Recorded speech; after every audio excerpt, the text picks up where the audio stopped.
Hi, hello everyone. Welcome to another test drill on the subject agricultural economics and marketing. So let's start. Question number one says, the problems of what to produce, how to produce, and for whom to produce are automatically solved by, so is it solved by the economies of the country, the president of the country, the use of computers, or the price mechanism? So these three things na problema na to, yan yung mga basic problems sa economics. Tinatanong niya, alin ba sa mga choices na yan ang nagsosolve ng mga problema na to? Okay? So the correct answer is the price mechanism. Pero before tayo dumako dyan sa correct answer, we need to understand what are the fundamental questions of economics. So yung tatlo na binanggit doon sa question kanina, yan yung fundamental na question ng economics dahil sa problema ng scarcity. Okay? May problema kasi tayo ng scarcity, kaya naman kailangan nating sagutin yung mga katanungan na to. For whom, unang-una, ito na lang, what to produce. Ano yung kailangang i-produce ng mga producers natin, anong goods and services yung ipoproduce nila, is asking the question about ano yung pangangailangan ng population. That's what to produce, right? For whom, how to produce, ito naman yung next, is a question of paano natin patatakbuhin yung operations para makapag-produce tayo ng goods and services in an efficient way. So that's how to produce. Yan ay question on the method of what operation are you going to use to produce the necessary goods and services ng what to produce natin. For whom to produce means sino yung bibili. The question deals now with the distribution of goods and services. So itong tatlong question na to in a market economy is being solved by what we call as our price mechanism. And what is price mechanism?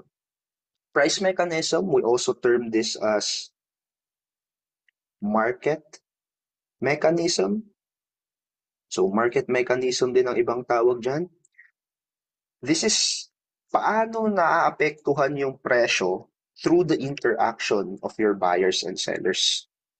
So ibig sabihin pala niyan, yung pag-determine ng price through the interaction of your buyers and sellers will now solve the fundamental questions of for whom to produce, what to produce, and how to produce.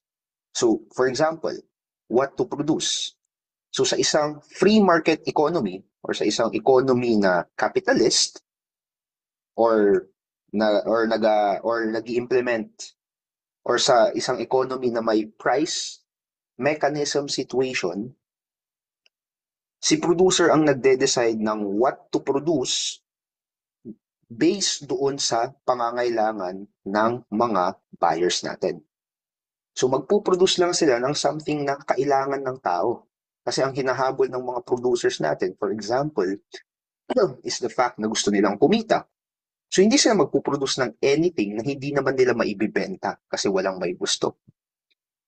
And it is also based on the what is the need of the population. Kasi ang mga buyers natin, gusto lang nilang bumili ng something na kakailanganin nila, magbibigay ng value sa kanilang buhay. So yung problem na what to produce is now being solved by the price mechanism. Is being solved by price mechanism. O how to produce. Okay? Nandyan, sinosolve din yan ng price mechanism. Primarily, sa part yan ng producers. Yung how to produce natin. Bakit producers? Kasi producers ang nagsiset kung ano ang magiging method ng kanyang production para makatipid siya. Kumbaga makakapagbigay siya ng similar value but with lesser cost. So mas efficient yung kanyang operation kapag napamura niya yung kanyang bilihin but at the same time nakakapagbigay yon ng same or even more value sa mga consumers. For whom to produce, ang nagdi-determine naman yan is yung purchasing power ng mga consumers natin. Kung sinong may pera, kung sino yung kayang bumili and willing bumili ng goods and services na yon, then sila ang makakabili ng goods and services na ino-offer ng ating producers. So gusto ko lang i-introduce sa inyo yung price mechanism when we look at it when we look at it as an interaction between your supply and demand curve. So for example, let's say price mechanism nga, 'di ba? Yung price mechanism natin is the way price is discovered through the interaction between your supply and demand curve. So let's say ang presyo ng bilihin nandito. Sabihin natin nandiyan yung presyo ng bilihin at $1.8. So at $1.8, kung mapapansin natin, mas mataas yung supply, mas mataas yung supply kaysa sa ating demand. So therefore, sa scenario na yan, mayroon kang tinatawag na surplus. Ngayon, kapag may surplus, sobra-sobra yung goods and services, kokonti lang yung demand mo sa commodity na yon, right? So how does price mechanism works? Price mechanism work, ang gagawin ng supplier, ang gagawin ng mga producers, ibababa nila yung presyo. So kapag ibinaba ng mga producers ang presyo, ang demand ay tataas, and then yung supply nila bababa, therefore magkakaroon ka ngayon ng equilibrium point kung saan nag-meet si demand and si supply, and ito na yung magiging new price at $1.2. So ang sinasabi ng senaryo na to, at $1.8 masyadong mahal, kailangan maibaba yung presyo para mag-meet yung supply and demand. Para mas efficient, nagagamit kumbaga lahat ng resources. O tignan naman natin, similarly, dito naman sa baba na situation, let's say dyan, $0.6 naman. So at $0.6, kung papansin natin, demand is greater now than your supply. So if that's the case, mayroon ka ngayong scenario na shortage. So sa shortage, napakadami ng demand pero wala gaanong supply. So anong gagawin ulit ng mga producers? Kapag ganyan yung pangyari, hindi balanse, maraming may gusto ng goods and services, kulang tayo sa supply, itataas nila yung presyo. So kapag itinaas nila yung presyo at $1.2, mapapansin natin, mag-meet ulit dyan si demand at si supply. So that is how price mechanism works. So, given that, the problems of what to produce, how to produce, and for whom to produce are automatically solved by your price mechanism. Now, yung why A, B, and C is wrong. Economies of the country, well, they can provide insights and recommendation, pero wala silang control sa buong economic system. So wala silang control sa mga buyers, wala silang control sa mga sellers. Ang napo-provide lang nila is basically insight and information to guide policy making. How about yung presidente ng Pilipinas?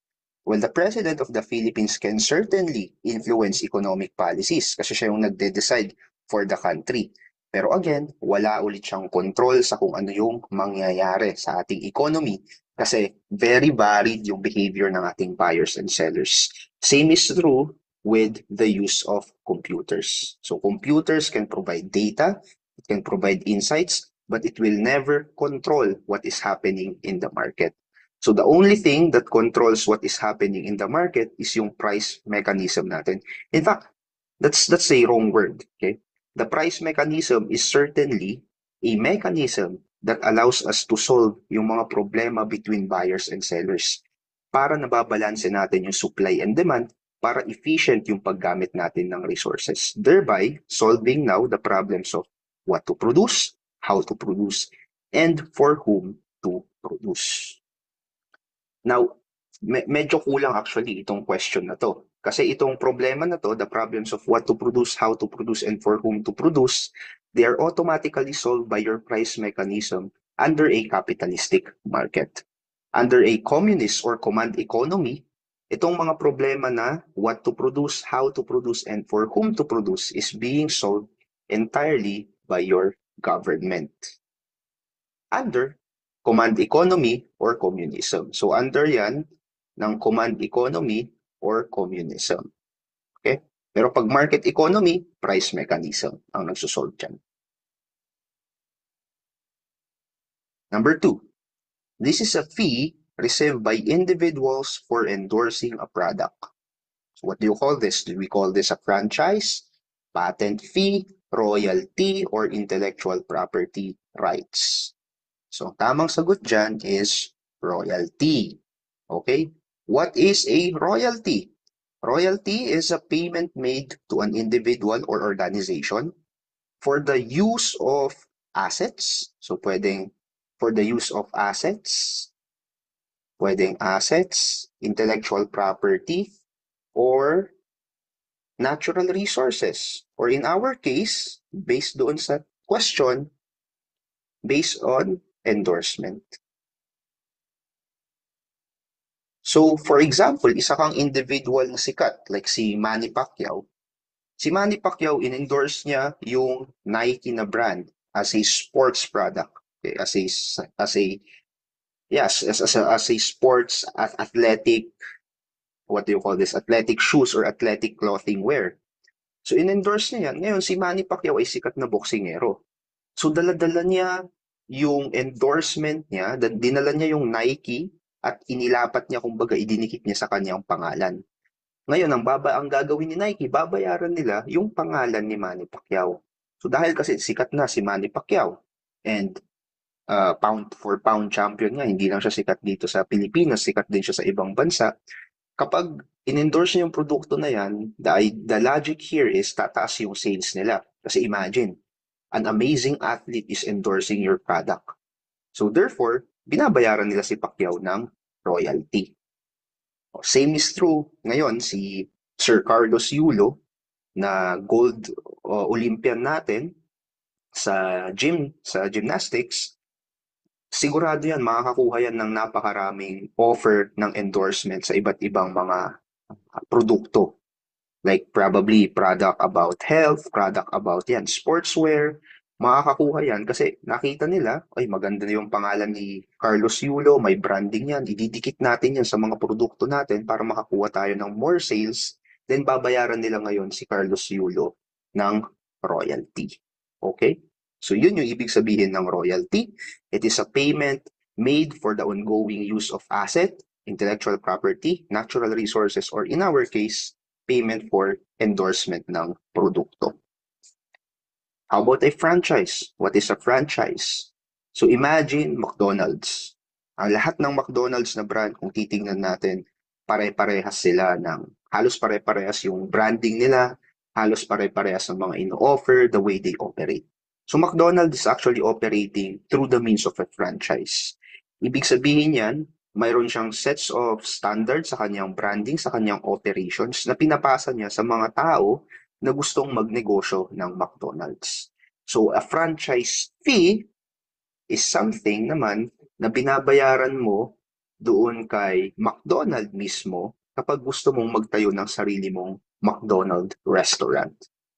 So, dahil ifa-franchise mo, kumbaga, ifa-franchise mo yung McDonald's, gagamitin mo yung branding ni McDonald's, yung design ng building ni McDonald's, yung operations and method ng production ni McDonald's para i-operate yung business mo. And from your sales, magbabayad ka ng portion of fee to McDo. Yun yung tinatawag nating franchise fee.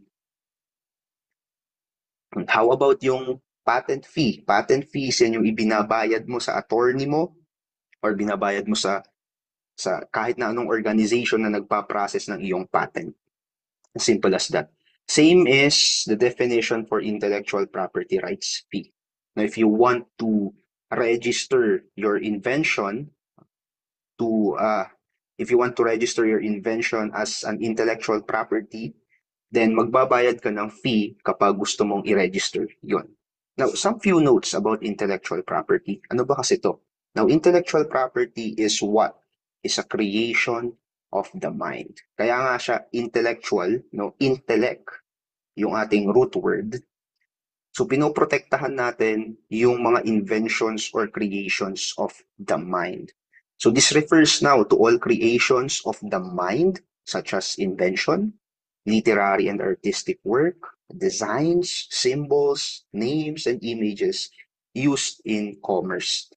So kapag sinabi mo na naprotektahan ka ng IP, ng intellectual property, yung mga creators natin, they can control and profit from their creations. So meron tayong apat na major types of IP. Unang-una dyan yung tinatawag natin na patent. Ang pinaka-purpose ng patent is to protect inventions and innovations for 20 years. How about trademark? Ang trademark naman, this is to protect brand identity elements. And ito, ang trademarks, they are renewable indefinitely. So hanggat nire-renew yan, napoprotektahan yan ng napoprotektahan. Sa mga example ng trademark is yung branding ng McDo or yung branding ng Jollibee. How about copyright? Ang copyright naman ay para protektahan yung mga original work ng mga creators natin, such as music and other literary and artistic works. So ang copyright, protected yan for as long as the author's life. So buhay ng author or buhay nung may gawa plus 70 years. So author's life plus 70 years. Yan ang copyright. Okay? Industrial design, ano naman yan? Industrial design is to protect yung aesthetic design ng isang object na ginagawa natin. For example, sofa, vase, furniture. So industrial design yung protection na ginagamit natin on that. So ang protection for industrial designs is around 15 years, but this can vary per country. So iba-iba yan sa bawat ibang bansa. Okay, so that's a short discussion on intellectual property. Next one. This is a financial report that summarizes the revenues and expenses of an enterprise during an accounting period. So ano kayang tawag mo dyan sa financial report na yan? Balance sheet, cash flow statement, financial statement, or income statement. Now, if I'm going to analyze this question and I know yung basics ng mga financial report na to, alam ko na kailangan na dapat ko nang i-cancel si financial statement. Bakit? Si financial statement is a general term that includes various types of financial report. So basically, one way of looking at it, si financial report is synonymous or kaparehas lang sa financial statement. So under financial statement, mayroon kang iba't ibang uri ng financial reports such as your balance sheet, cash flow statement, or income statement. So alin kaya sa mga reports na to? Sa mga reports na to, accounts yung revenue and expenses ng negosyo. Yun yung tinatanong. So unahin natin si balance sheet. So si balance sheet, isa yung report that provides a snapshot of a company's financial position. So ibig sabihin yan, nililista natin lahat ng asset ni company. So what the company owns, yung kanyang liabilities, yung kanyang mga utang, mga accounts payable niya, and yung kanyang capital or shareholders company. Yung capital na pagmamay-ari mismo ng owner. Now, when we look at accounting practices, how do we compute asset? Asset is simply liabilities plus capital. Okay? So asset is equal to liabilities plus capital. So what the company owns is equal to dun yung utang niya. So yung inutang niya para siguro i-operate yung kanyang negosyo, and yung pagmamay-ari ng mismong owner na nagtayo ng negosyo, yun yung ating capital. So if you add that to, asset ang kakalabasan niyan. So that's balance sheet. So hindi na-discuss dito yung konsepto ng revenue and expenses, which is tinatanong doon sa question, then therefore balance sheet is the wrong choice. Now, how about cash flow statement? Ang cash flow statement naman, nagpo-provide yan ng overview ng cash, again, cash yan, inflow and outflow. So, ibig sabihin, magkano yung cash na lumabas sa bansa, magkano rin yung cash, lumabas sa company, and magkano rin yung cash na pumasok sa company. So, all of the cash related to this several activities, for example, cash related to operating activities. Kumbaga, yung cash that is generated from the use in the company's core business operation. So for example, ang negosyo mo is, let's say, ang negosyo mo is nagpo-produce ka ng mga sardinas.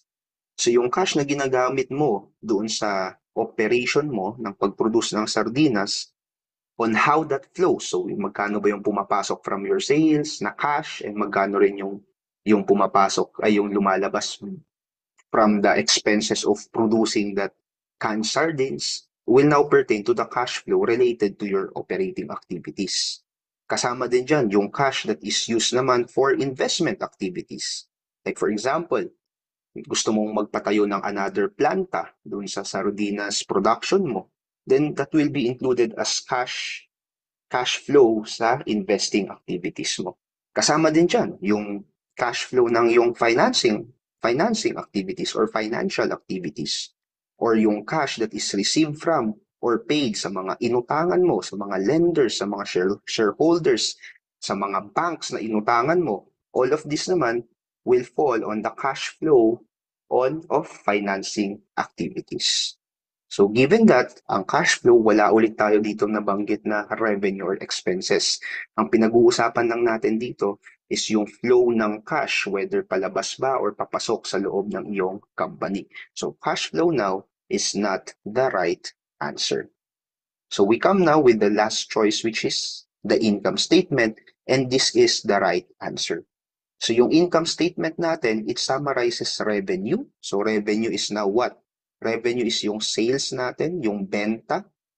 It also puts there all of the expenses, so yung costs. So sales minus costs para makuha natin yung ating income. Magkano ba yung kinita? So ang income statement, it contains and it summarizes yung sales natin and expenses natin. Kaya income statement ang tamang sagot sa question na to.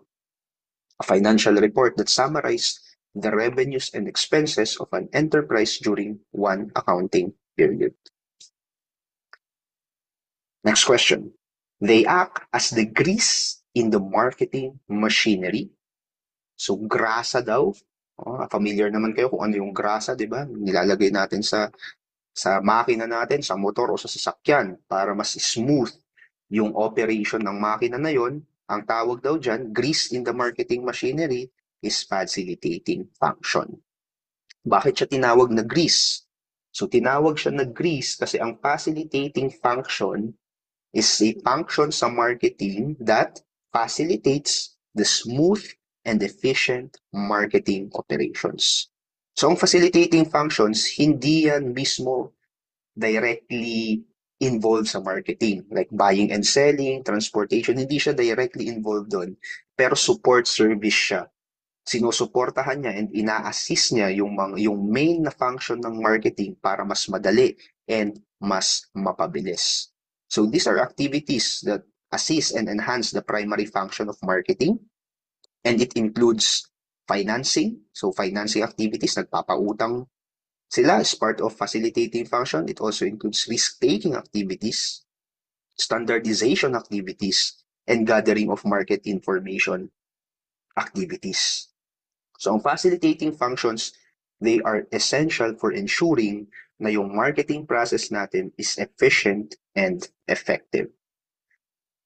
So why is transportation wrong? Bakit hindi tama ang transportation? Kasi ang transportation, hindi siya part ng facilitating function, but rather transportation is a part of what we call as physical function. So physical function involves yung handling ng produkto. So that would include transportation, isa yan, storage ng product, and processing ng produkto. By the word physical, ang pinangangalagaan mo dyan is yung mismong physical output or yung mismong physical good or agricultural commodity. Market intelligence, hindi rin yan yung tamang sagot, although part siya ng facilitating function. But market intelligence medyo mas specific siya, and ang tinatanong lang naman is yung grease on marketing machinery, which is pinakatama pa rin na sagot is facilitating function. Ang market behavior naman, this is the behavior of your market. So it doesn't pertain to any function or any assistance sa marketing, but rather it's just a term describing how your buyers are behaving in the market. Ano ba yung gusto nila? Ano yung preference nila? And how are they responding to price changes? Yan. O, last question. Inflationary pressure may be reduced by increasing money supply, raising income tax, raising government spending, or all of the above. So paano ba natin mapapababa ang inflationary pressure? So what is inflationary pressure? So with the word inflation, it refers to the upward pressure on prices. Kapag kasi nag-start na tumaas ang presyo, nagkakaroon tayo ng presyo ng pangunahing bilihin, yan yung tinatawag natin na inflationary pressure. And ang cause ng inflationary pressure, maraming cause ang inflationary pressure, but there are two major causes, yung tinatawag nating demand pull. So ibig sabihin, maraming buyers, marami sa population nagde-demand ng mga commodity na yon. So kapag mataas ang demand, it follows through yung supply natin, yung mga suppliers natin or producers natin, ang gagawin nila, itataas nila yung presyo, kaya nagkakaroon ng upward pressure on prices. So the other cause of inflation is, yung term naman natin is cost push. Tumaas yung presyo ng raw materials sa paggawa ng produkto na to, kaya nagkakaroon ng cost push inflation. Now, paano kaya natin mababawasan to? Paano natin kumbaga mababalanse or mapapababa or madi-deflate yung patuloy na pagtaas ng presyo. So, balikan natin yung mga choices and isa-isahin natin na i-analyze. So unang-una, raising government spending. Tingin nyo. Kapag tinaas natin ang government spending, bababa daw ang inflation. Nasabi ko sa inyo kanina na isa sa mga cause ng inflation is what? Consumption. Diba? Demand pull. So marami, ang mga buyers natin, they are demanding more. Now imagine an economy kung saan itinaas natin yung mga government projects. So sandamakmak yung proyekto ng gobyerno, maraming infrastructure project. So anong mangyayari kaya sa economy na yon? So para matupad, for example, yung mga projects na to, ang government, kailangan nilang mag-hire ng maraming tao. So kapag nag-hire ka ng maraming tao, itong mga tao na to, mas may pera na ngayon sila. Because they will be employed. They will be paid by the government. And if they have money, what happens to their demand? Demand will increase. Now, magkakaroon ka ngayon, kapag nag-increase yung demand nila, magkakaroon ka ngayon ng demand pull inflation. So ang demand pull, again, it is causing inflationary pressure. Hindi niya nire-reduce ang inflation. Kaya raising government spending will not reduce inflationary pressure, kaya letter C is not the correct answer. How about increasing money supply? So isipin natin ang dito sa Pilipinas, sabi ni BBM, bigyan lahat ng Pilipino ng tig 1 million pesos para daw ma-solve natin yung problema on poverty. O binigyan nga natin ng tig 1 million pesos. Ano kaya yung next na mangyayari? O dahil may 1 million pesos sila, taas rin yung kanilang demand. Tama?